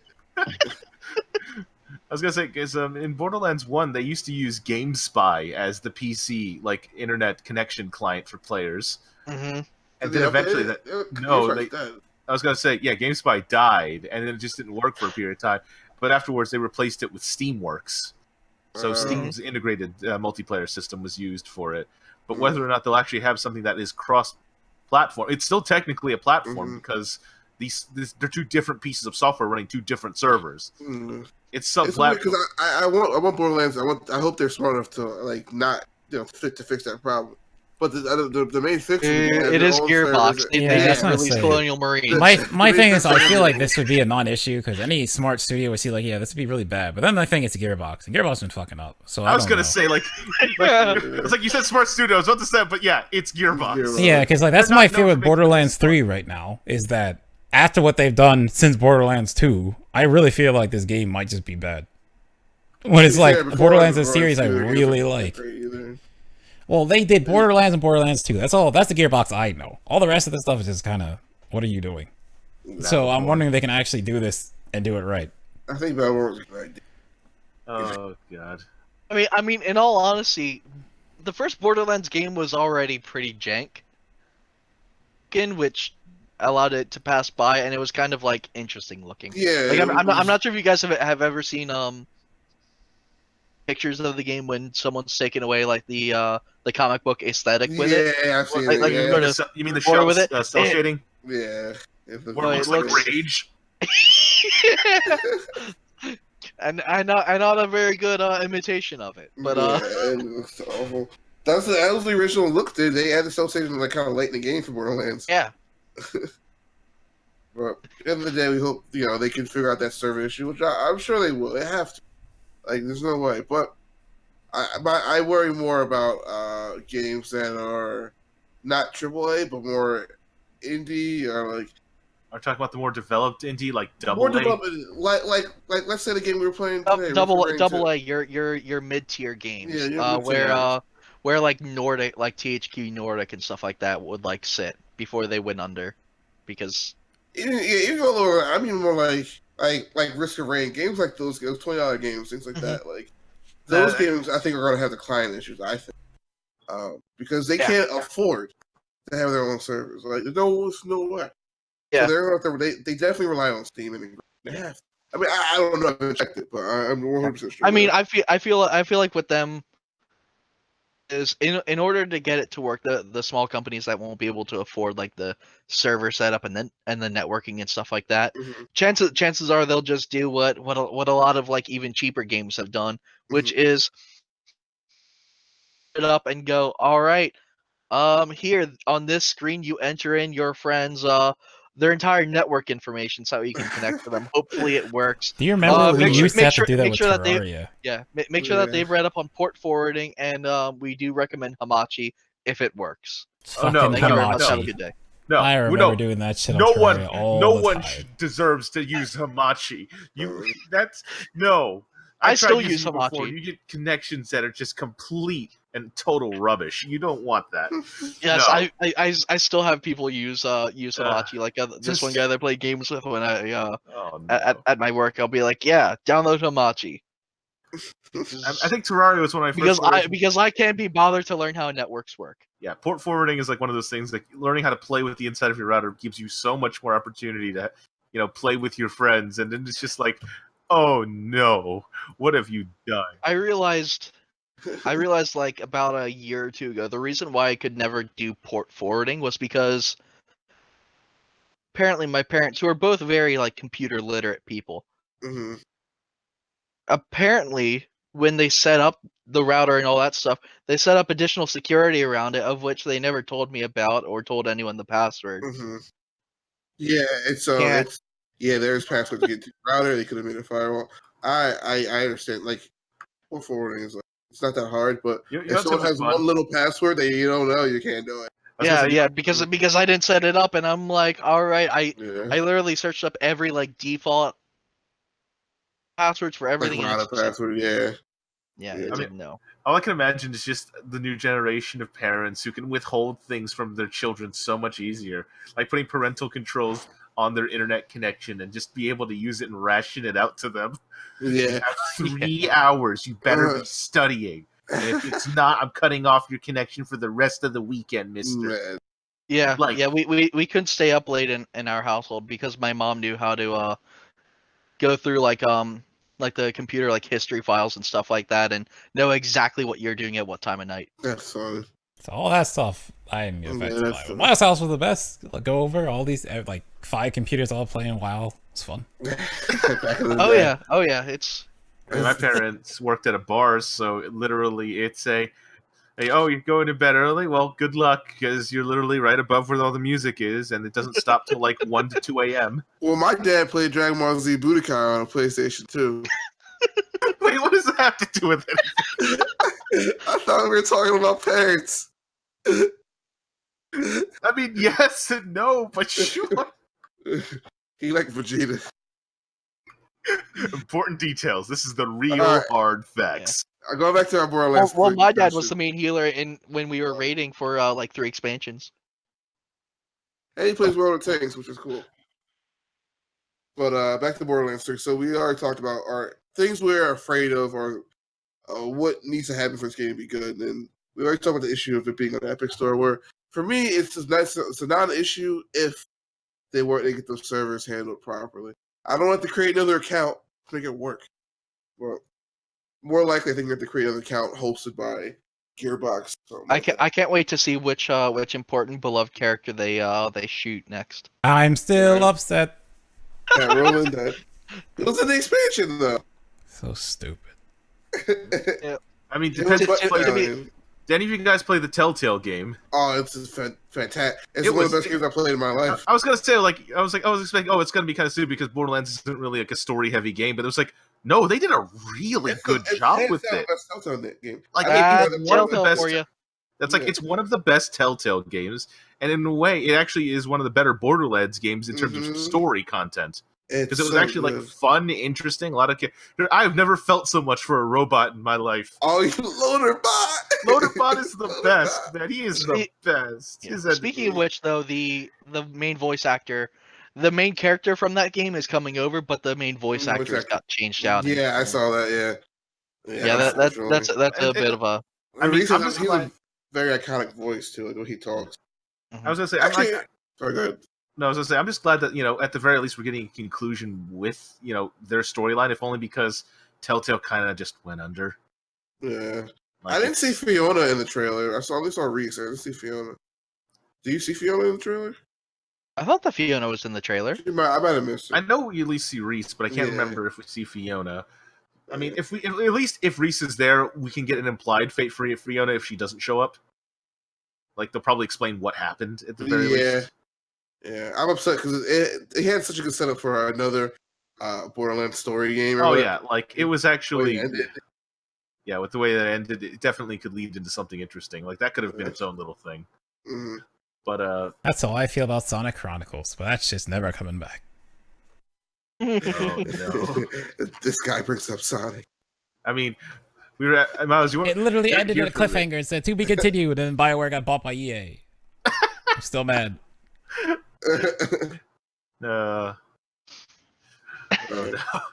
Going back to Borderlands. And then BioWare got Wait, bought what's by that? EA. There's a lot of horror story that comes after that. Yeah, just bought by EA, and then it's sort of like it's the gaming equivalent in terms of like how horror goes, where they just put a jump scare at the end right before the credits roll. Oh, yeah. It's like, will this company go great? Bought by EA. Oh fuck. You open the door and the music stops, and you're like, ah, they're Yeah, dead. it just plays the sting, like just. Hey, listen! They're trying to make another. They're making a first person, not first person, a single player game, right? They're trying this new Star Wars game. Yeah, that's what is it? No, Yeah, it's Respawn. Yeah, I was Respawn. gonna say that's fun. Because it's Yeah, Respawn, I think we could possibly do well, because Respawn Yeah. seems to have their stuff together. I think I haven't seen a bad Respawn game. I haven't bet played you- that Respawn How game. many more games do they got before they get EA'd? I was gonna say because after Mhm. was after Apex actually did fairly well, they might have something going. But will they be able to continue the stride, or will it just kind of tumble? I wonder how many Star Wars games EA can screw over until Disney actually gets sick of it. Yeah. Well, this one's newer. This one wasn't announced in their original go ahead. This one's been recently announced, right? Like it was, when they first came out and got the Star Wars license, they were making this game, this game, and this game, and half those games got canceled. But I think this is its own hey, all right, let's reevaluate and actually make. Yeah, that's best hope for the remainder, eh? Yeah, because this is the last chance. It has to be the last chance. Disney was pissed. Yeah, they were fairly upset because it's such bad PR around one of your IPs that you spent a lot of money on. And Star Wars was already having trouble with the negative, the movies that were okay. Well, the movies are selling well, except Solo. Solo bomb. The other ones are still selling several $1 billion. Solo was like 300,000 compared to the other ones or something, or 300. I think that was probably too. Although to be honest, I think that one of the roughest things with Solo is that you have to compare it to Rogue One, and Rogue One is really good. No, it's like that's part of the Disney movies, Disney Star Wars.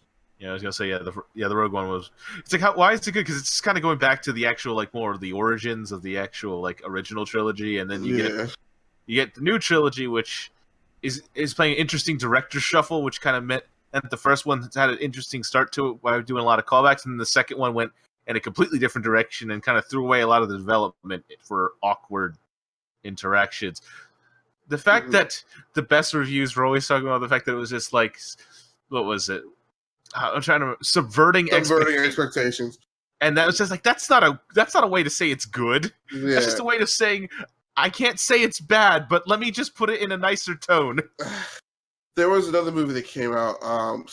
They were trying to compare it to Star Wars, to Infinity War, and how these guys are actually losing this fight, and how they handle that, and how they how the character grows alongside of actually losing.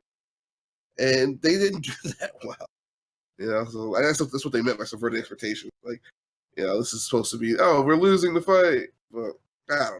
Didn't that happen in Empire where everyone was just losing? Yeah, he lost arm, he got frozen in carbonite, but it's fine. The thing you lost was already going in Empire, and that was issues. No, let's not start with daddy issues. All right, but anyway, let's get this train back on track. Borderlands. So that way we can crash it again. Crash it again. Do you guys have any what does Borderlands 3 need to do to be good? For me, my thing is that Borderlands 2 and 1 they don't really control that well, to be honest. They don't really play that well. I love those games. The movement can be a bit awkward. The jumping gets a bit stiff and kind of awkwardly airy. Weird, yeah. Yeah, because it's you're in space, so they made it very floaty. Exactly. Yes. But after playing Destiny, honestly, I think that they need to double down on their characters because that's kind of all that they really have going. That's what they have. Yeah. I mean, they need to make interesting and fun classes to play on because otherwise, like that. Yeah, I think they just need guns. Honestly, just more guns. I just need to see a bunch of really cool, interesting things that make me want to make the next drop even more interesting than the last. Yeah, you're right about that. Borderlands really was, one of the more forerunners of the loot shoot riot. But the thing is that it needs to be a bit more interesting in the diversity because the thing about 2, while it was nice, a lot of the guns you get a manufacturer's gun and it just felt like you're just getting the same mechanic split between 3 or 4 different ones played certain ways. Yeah, but the problem is that okay, I picked it up. Oh, it's just going to do this thing again. I mean, that's not necessarily a bad thing. I'm throwing all these torque things, so they just shoot these stupid rockets and don't do much damage. But it would be more interesting if there was a bit more diversity within each manufacturer. They branched off in 1 or 2 different ways. That gives it more variety. I did like that gun that one company that the guns were trash. Oh, TDR. Yeah, where you just throw it away. Yeah, you chuck the gun. I mean. That was actually those concepts were interesting, but then it's you pick up a TDR and it's it goes from a whole assortment of effects to the legendary and some quest ones, and then just the manufacturer effects, and that's it. And it goes from a huge variety to this many. You can count the manufacturers, and that's pretty much their effects. So you think there should be more unique that you earn besides I think just quest lines? There should be more interesting things that you could find and actually do. Yeah. I'd like a degree of customization. Yeah. I do kind of at least with the second game, how the manufacturer actually did play a role with the gun. Because normally that's like a feature that you'd see in a game that's like, oh yeah, haha, it's a Jacob's gun, of course. So Yeah. it's like all Western style, but no, it actually like affects how it works.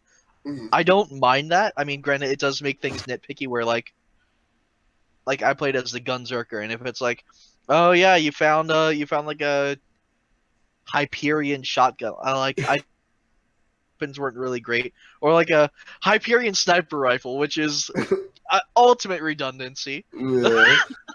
And like you're like, well, this is useless to me, but anything else to Yeah. throw into those vending machines that way you can afford. I also wanted more RPG stuff in it too as well, like in terms of building your class and stuff like that. Kind of how like maybe in the first game you actually had proficiencies and stuff like that.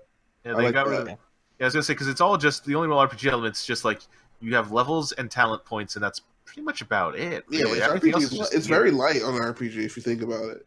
Besides getting the weapons. One thing I want to say that I don't want in it is like the whole live service bit. I don't think they're going that way. It seems like I they're hope going not. to. So, But but I just want to state it now for the record. I don't think Gearbox can support a live service. I mean, they tried. They just give us shift keys. I like how in the wikis you can still find like huge repositories of like old tweeted shift codes and some of them still work. No, but the best part is they re-released Borderlands 1 as a Game of the Year, that Game of the Year Enhanced Edition on Steam for people who owned it. Mm-hmm. And they integrated shift keys into it. Oh, really? Yeah, but the thing is that since there haven't been any codes around, and they know that a lot of people have already played this. So what they've done, this is the best dumb thing I've ever heard from a company. They just, if you own the previous Borderlands games, they just give you 75 fucking shift keys for your account. Just for having. They also throw in the thing that the Game of the Year edition has, which is a bit interesting, is also that they also included a couple of more guns to the roster. I don't know what they are, but you do get a couple of bonus gearbox guns that what is it? You get for being a previous Borderlands owner. But no one tells you to use your shift keys at max level. You use them when you first get there sometimes because you don't know what the hell this box is. I mean, it's still useful. Like when you're in a situation where you don't have any upgrades, it's quite nice. It does have a couple of other stuff as well. One of them being that it has actual like setting sliders. Like you can use an FOV slider normally instead of having to finagle with a bunch of crap in the first one. But also, yeah. But the thing is also with the first game and also the other Borderlands games, there is that principle of review bombing that has been happening, where people will pretty much just give a not recommended review of a game because they disagree with the principle of the game rather than the gameplay itself. Yeah, but Valve already took steps against it, so I feel like people are just voicing their opinion. But I feel like I do want to say I find it interesting that Valve actually took steps against it, even though. Because the game is not going to be on Steam.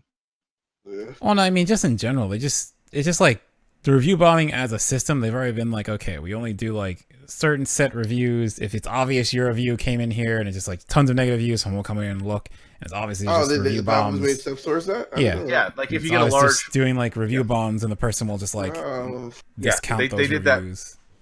Yeah, and you can also even filter to remove those or have it set so that way people actually have things have played the game. Yeah, like it's properly judged to be, based on... The worst is when people will review bomb a game that hasn't come out yet. Like, what? You haven't played the game yet.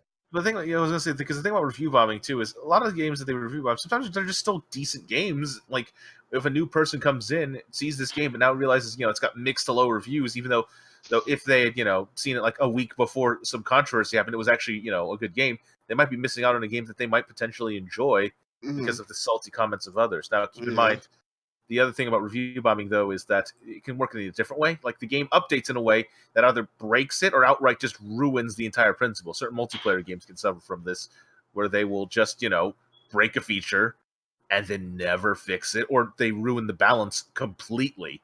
There are a lot of multiplayer games who started off great, but over time, they just ruin the balance, and then they completely, like the fan base completely lost faith in them and just kind of moved on. I think one game that comes to mind of that is The Culling, if any of you guys have ever heard of it. Yeah. One of a small, well, pretty much one of the first entries into the battle royale genre. Really, in fact, before PUBG even. Really, it was before PUBG. I And was actually waiting. I was interested. I played it back in the day too, like when it was like really, really early. But the problem is they kept rebalancing it in ways that the players didn't like, so it retroactively just became a crap game. Yeah. But there's a bunch of other people that may, like, oh well, if we, remove the view bombing, then it looks good again. But if the complaints that are being addressed are legitimate, like, people have to choose. I'm changing my review to not recommend it because they broke the game in a way that makes it not fun or playable anymore. Yeah. Again, Valve should be reviewing this on a case-by-case basis, so that should be fine. But that's something to think about, because other ways to put it through is, there's potential for abuse for that. Oh, we all disagree with the game. Well, it all got tucked away here. The game still looks good. Now, I'm not saying that they will abuse it, but I'm saying there's potential for abuse, and that's something to consider. Yeah. But yeah. At the end of the day, we've got ourselves a game that may or may not see good reviews. I'm not really sure how they handle new releases for how the review bombing mechanic works. Mm-hmm. But again, we'll have to see. And going back to Borderlands, we're really going to have to see how well this is going to be taken when it goes out on Epic. Like, is this a game you guys would buy on the Epic Store, or would you guys rather wait until it comes out on Steam? I want to get on Epic Store. I couldn't care less. I'm playing Borderlands. I'm not buying it on PC. I'm gonna wait to hear if it's at least good. I don't. Yeah. I'm not one to really buy something the day of, anyways. Mm-hmm. I mean, and if like a week goes by and everyone's like, it's hot garbage, except that it's cold and reheated in a microwave, so it's even worse than it was. Actually, I changed the answer to Michael. If it's good, I'll get it on Epic Store. I don't care where I get it, but I want to make sure it's good too first. Yeah. But if they're like, we're gonna fix it in 6 months, I'll be like, I'll get it on Steam then. Don't worry about it. Yeah, I'm probably going to be waiting. I'm more likely to get it on Steam than I am on Epic, just because, again, there's more library parity, and there's more, actual, because there's also still security problems with Epic as well. It's not just the you're right about that. Also, like, you can lose your account. Like, I highly recommend anyone who has an Epic account for anything, remove your credit card information. Yes, it'll be more mildly inconvenient, but with like security breaches that have happened and whatnot, it is way better than someone buying a bunch of virtual crap using your credit card. Yeah, you're definitely right about that. Like, it's gosh. And also, the game's not going. I was just looking at you. I was just looking at your games again because I wanted to make a riff on because you need one more Steam game. But I just realized that you have more games in your wish list than Victor and Miles own. Well, you have. Wait, a wish list than what? Steam.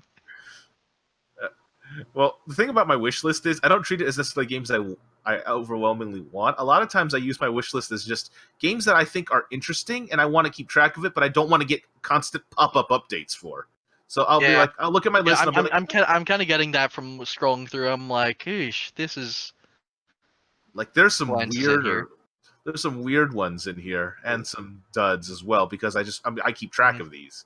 But there's a lot of like strange stuff that I don't know. There's a lot of interesting games that I want to know more about. There are a few that I know no one else, except for maybe just me, will be interested in. Ever heard of a game called Incolinati? No. Well, this was a game I found very recently that is going to be released in the future. It was just a random suggestion when I was looking at a different game. Availability is literally just to be a TBA. No date. But here's the thing that interests me. The entire art style of this game is illuminated graphics. And by illuminated, I mean the old style medieval text art that was on the bottom that the monks would doodle. Style art. Oh. I'll put a page on it for you guys to see later on the but it's one of those things, like, I like finding the little weird niche titles that are out there, because there's a lot of developers out there that don't get enough exposure, that have an interesting idea, and you know what? For once in a lot of people's minds, they actually executed it fairly well, and they don't ever see the light of day. There's a lot of those that, they need talented people who put time in. Yeah, like their heart and soul. Somebody put some passion into it, but it just gets swept under the radar until someone else finds it later. If it's something like a multiplayer game, it's pretty much dead on arrival, because even if someone else, sparks interest in it, only a handful of people will buy it. play it for the interest period, and then they'll just stop, and then the community dies again.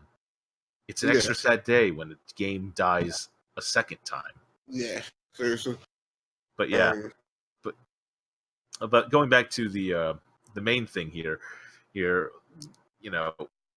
whether or not this game will be good, whether or not this game will be bad or whatever, it really comes down to just, are we willing to split our libraries up into multiple platforms in order to enjoy our games? Oh, when you put it that way, I guess it does bother me.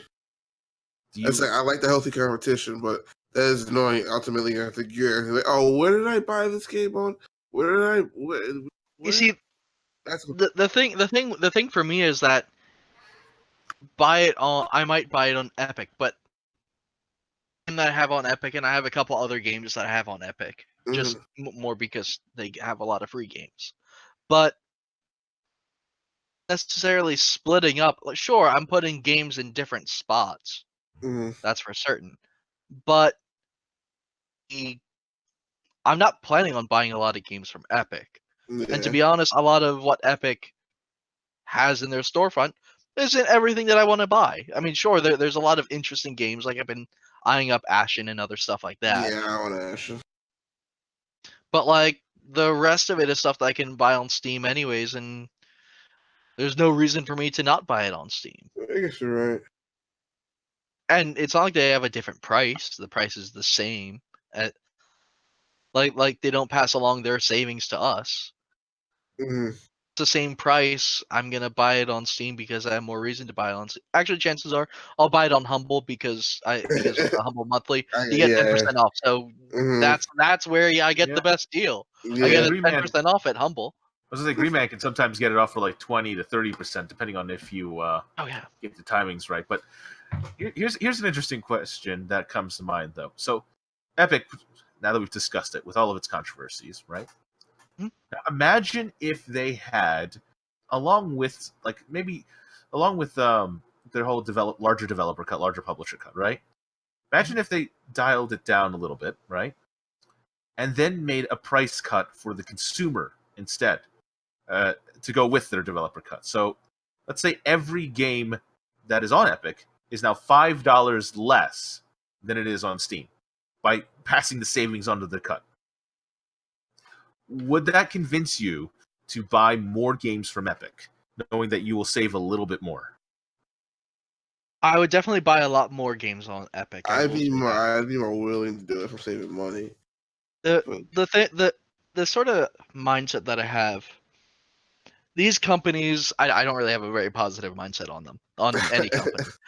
Because I believe that they view us as sources of income.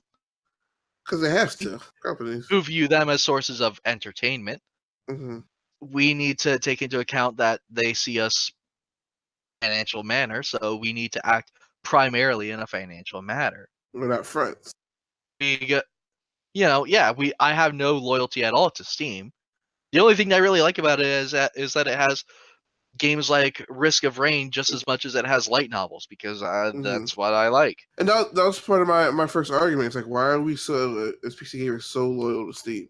You know what I mean? Like, why? But it's just like everything's there. Like if another store showed up and was better than Steam, it worked just well. Yeah, or just well. Just Epic doesn't do that right now. It doesn't work well. They have the money, so just buying up all the games. Yeah. But that's what I was saying, is that it's only going to work for them temporarily, so long as they have the exclusives. Because as far as platforms go, not considering that them both being even, Steam has a lot more, as I was saying before, amenities with it. It has a lot more functionality already built into it. Regular things like Steam has a wish list. Steam has a lot of games that you want to play.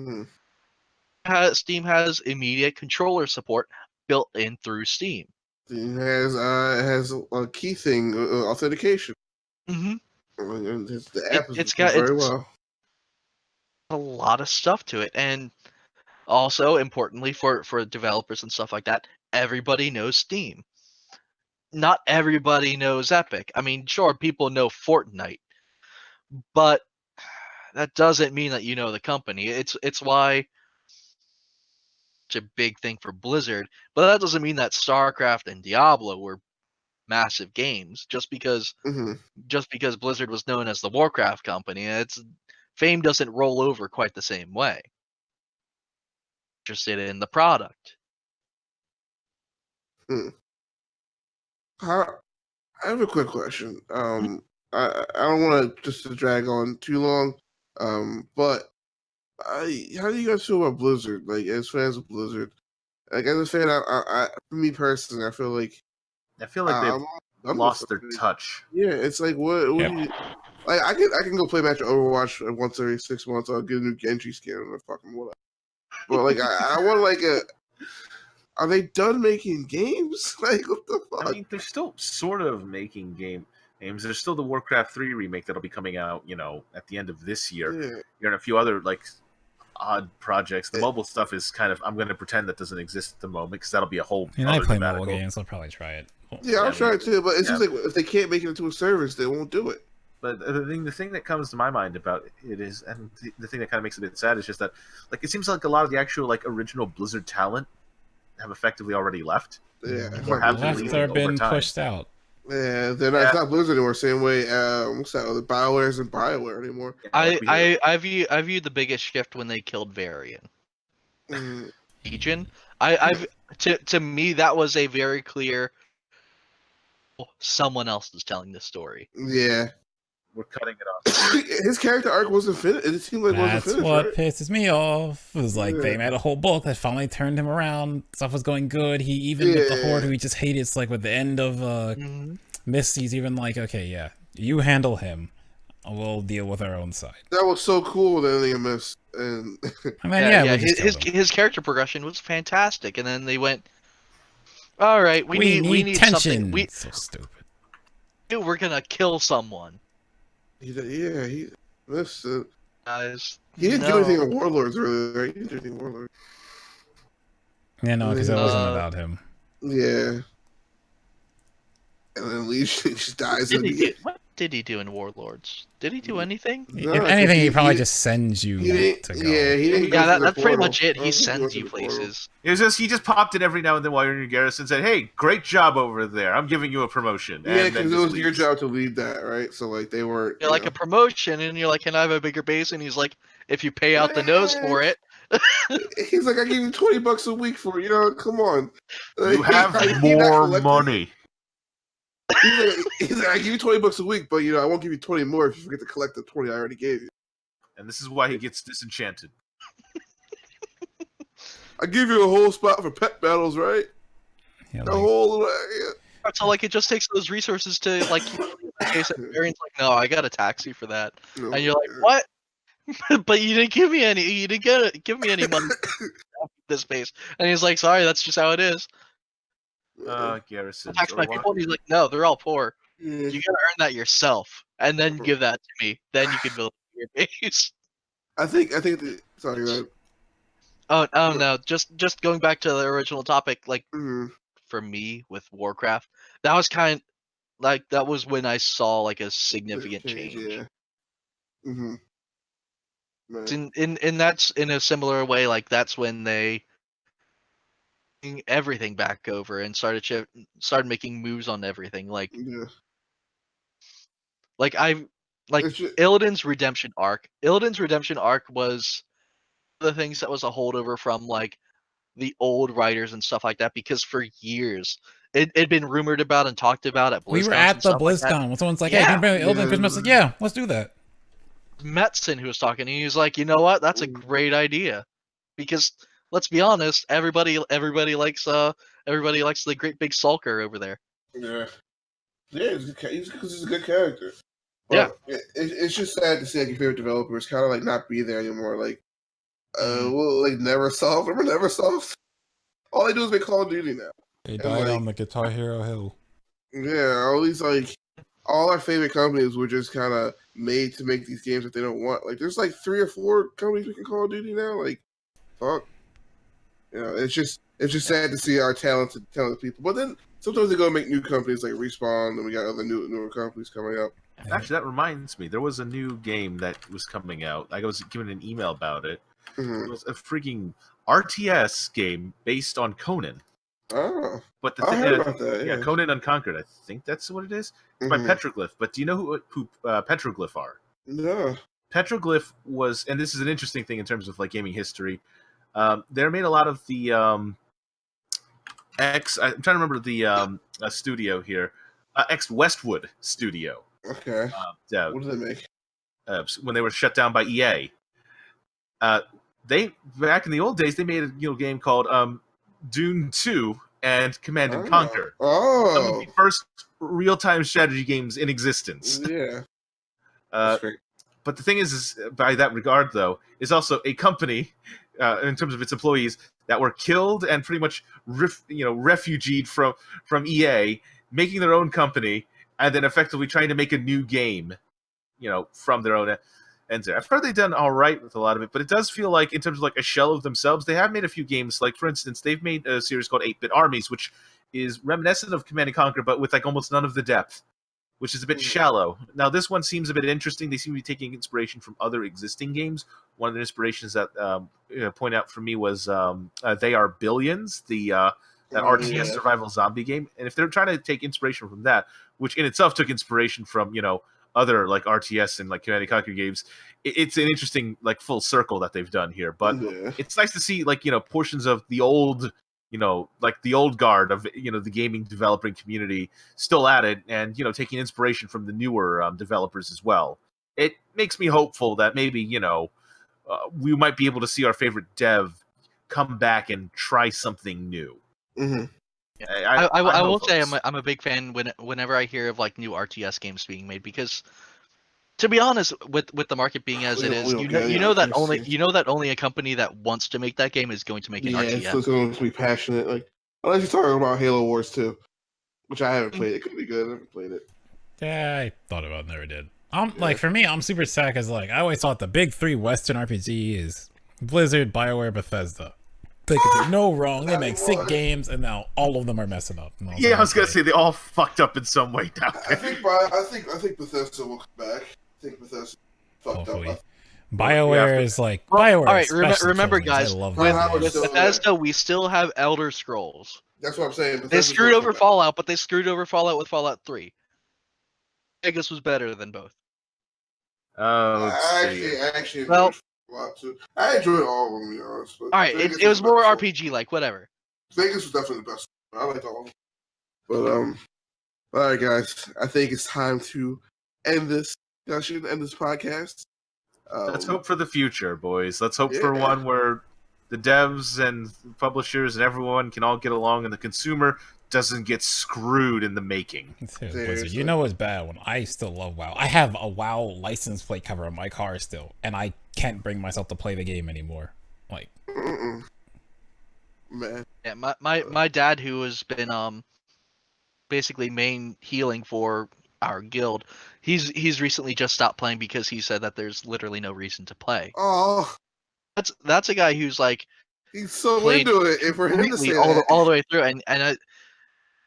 and for me, that's one of those like, oh man, that's more of an indictment than anything. Yeah, not a reason to play it. Yeah, he's been playing Disc Priest since like before it was cool. Honestly, before it was. Like beginning of Wrath, he started playing a Disc Priest. He rolled his priest alt, leveled it up, and he's like, I'm gonna play Disc. And everyone's like, why? And he's like, because it's good if you know what you're doing. And he was right. And yeah, no, it was literally just this expansion. Like from Wrath until now, he's been raiding, and it's this expansion that's done it for him. Yeah. I heard from someone, like a friend of mine, when I was like, maybe I'll start playing this WoW expansion. They told me that, yeah, you remember the grinding in Legion? It's that, but worse. Like, oh, I guess I'm not playing this. Mm-hmm. Legion and grinding was kind of fun story stuff. It was like you're grinding in interesting areas. See, it's fun when you can grind and be so like slow with it. When you're raiding, it's not fun. Yeah, that's what it is. But all right, guys, thanks for gonna do it. So, Miles, where can they find you on the interwebs? Find me Twitter, Twitch, YouTube at McDareth. These will be up on YouTube. If you listen on YouTube, hello. I'll be better uploading these at a better time. Welcome to the future. Past. Or past. Or Anyway, we're, you can find me at Being the Victor on YouTube, Being the Victor on Twitter, and Miles and I have a YouTube channel we're working on that I did our videos for, but I will get on that. It's called Missed Input, a little project starting. Yeah. What about you, Mike? I'm at me what name on everything. Yeah, me what name no, not Tumblr. I mean, I have a Tumblr. Don't go on there though. Yeah, I don't know what's on there. They cleaned it up actually. You can go on Tumblr now. Yeah, then but why would that's you a go on Tumblr? problem. That's a problem for me. I There's no point now. don't want to clean Tumblr. No one wants to clean Tumblr. That's why I it was go there. on there. I want That's why my your issues account dropping in thousands. only thousands. Oh, Yeah, yeah, no, you can Twitter. Twitter. I don't tweet or look at Twitter, but you can tweet at me there. Mm. Or don't. I prefer not to because All right, Jeff. What about you? I mean, you can find me on Steam. I'm Fluba. You should probably recognize it from the massive game library, but otherwise, you could probably catch me on Twitter, even though I never use it, at Flubinator, FLOOBANTER, and on Twitch, where I don't stream, at BG Fluba. Okay, real fast. What's up with the BG? What? You don't bad game. know? No, it stands for the Discord server I've made ages ago. I run a little Discord server called Barrel Gun, and it's how do I explain how dumb everything else is in here? It's just nothing but just dumb. It's me and a couple of friends who just go around and shitpost, and we needed to make this was back before we even used Discord, like before Discord was even a thing. We made a Steam group, and I may or may not have just made the name on a whim. Like, I was like, we need a name for the group. Well, we were playing Synergy at the time, so a friend of mine just says, barrels aren't guns. Fuck it, we'll just make it that then. And that's what I just said after he told me that, and it just became Barrel Gun. So BG. Look, I don't care. All right, guys. All right, nerds, thanks for watching. That's our show. End of the podcast. Take it easy, everyone. Bye. See Drive you home in safely. a week or 4 months. We'll see. We'll 4 see. more years. 4 more years. I flip in every podcast with that. 4 more years. Yeah.